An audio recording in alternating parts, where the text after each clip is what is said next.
Hey, welcome to the BowHunterPlanet RoundTable. On this episode, we are looking at the fixation from Obsession.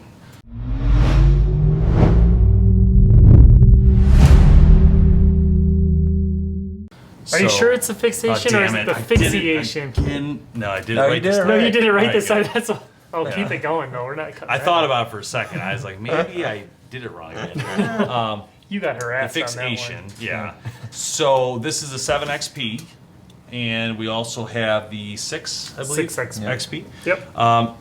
So XP, Chris, what's the XP again? That's the XP is the cam. So the XP is it's the draw length specific cam. It does have a little bit of adjustment to it, but it's not modular. So they have the 7M and the 6M as well, which are their modular based cams, which gives you just a little more adjustment within the cam. So No Boom is using this bow. This is one of the bows he hunts with. I'm actually using this exact one, except 65 pounds, the 6XP. And what do you have it set at? 60. 60. And what's your thought on it? What do you feel about it? I love it so far. I haven't, shot a whole ton with it. I've probably been to the range 3-4 times, but I'm getting, I'm at 40 easy. It's nice that I kind of went away from the 70 a little bit, and it's so much nicer to shoot at 60.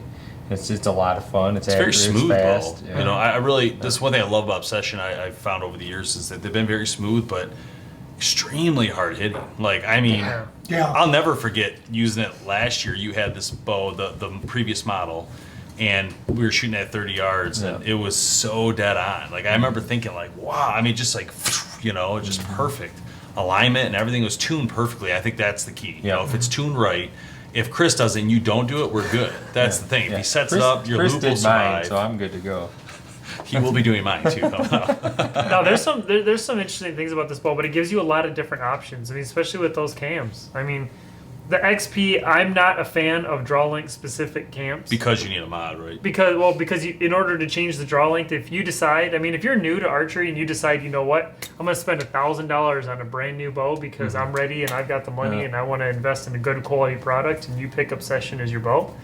If you start shooting this bow at 29 inches and you start working with a coach or start working with another archer who's helping you, and you come to the conclusion you're a 29.5 inch draw length, now you got to go back to your dealer. You got to visit your dealer. You got to order cams, and you got to do that. I will say, not to play devil's advocate here, but the point is, once you're set, you're set. You really won't change anymore. So that's been the big thing in the industry, right? All these bows around us that keep coming out with these. You could change this, but I'm like, that's not really what I'm going to do. I'm going to set it to 29. I'm good to go.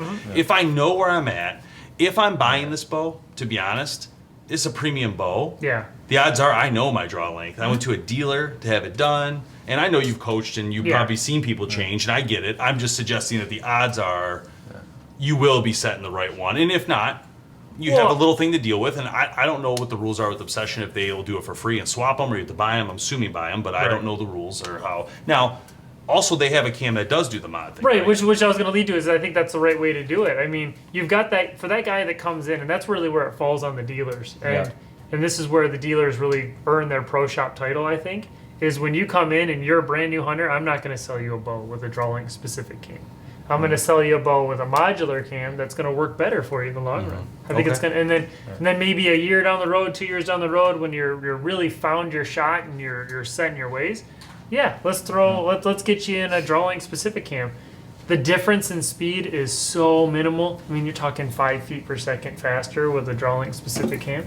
That there's a benefit to it, yes, but there's not as much of a benefit. But one of the things that really impresses me about Obsession is the speeds that they're getting in the shorter draw lengths. Craig over at Beyond the Years actually has one of the fixations, I think it's the 7M, so the modular one, which is considered, they're slower. It's a bigger brace height, little slower bow. He's got the stars and stripes pattern, which is beautiful. It's all glossy. He'll scare every whitetail within 30 miles of him, but give him a hard time. No, it's a beautiful bow, but he's getting upper 290s out of that bow at 65, 66 pounds. So you're getting phenomenal performance out of these bows.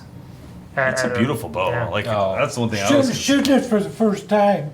I found it extremely smooth. Yep. Oh yeah. Just unbelievable, and I couldn't believe how fast it was. Yeah.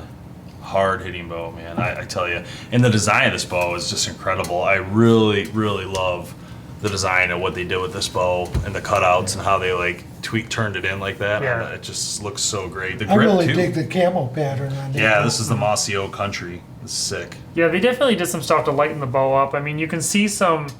The cool thing about Obsession is when you see an Obsession bow from about 30 yards away, you know it's an Obsession bow. Yeah, I mean, it's their own they've done an excellent job of really marketing towards their lines, their look of bow. I mean, you look at the evolution of some of the other bow brands. I mean, everything's changing constantly as far as the looks of the bows, but they're They've been spending able their to time hold tight. really focusing on the cams, on the And on even overall from design. when did we get our first one? It was probably Obsession? 4 or 5 years ago, maybe.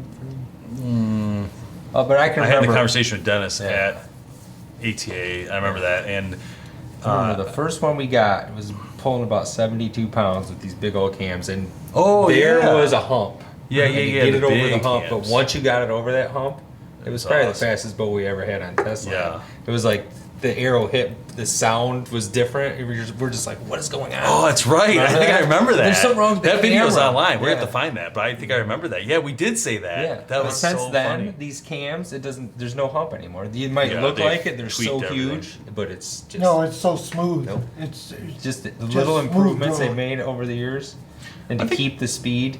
One of the things that I love about Obsession is that they have such a great fan base, and I really dig how diehard their fans are. Like, I think it's cool, and I think it's really cool that Dennis. He's on the But I think it's really cool that he's allowed his fan base to customize their bows. Like over the years, they've had red cams and orange, and I mean awesome stuff. that And they had last cool leaf like camo, yeah. different camos, like camos that were just like you never even heard of them, but he gave them a chance and put them on their bows, and people loved them. I mean, it was a great story. This brand is a great story in the archery industry. It really is. Yeah, you have Truly, not many brands have come up and be able to sustain, and then to mend that with Arcus was such a huge deal, because now you just took it from being a very strong brand to like a contender at the top level, having that And back. if you haven't heard that podcast where we asked Dennis about the story between him and Kevin Amazing Strother story. and what happened and him falling out of the tree, it's an awesome story, and how this came about is just crazy. Obsession's But he's a great such a brand. good guy. He's always on Facebook on the boards. He's Talking always to his helping people out customers, as best he can. It's customer service that's Him and his wife. untouchable. But again, join the conversation. We'd love to hear your thoughts on new Obsession lineup this year in 18. And I mean, man, what's coming from them next year? You know, what could possibly top keep these surprising bows? us. They keep doing it though. I mean, if Yeah. you really think about it, every year they're putting something new out.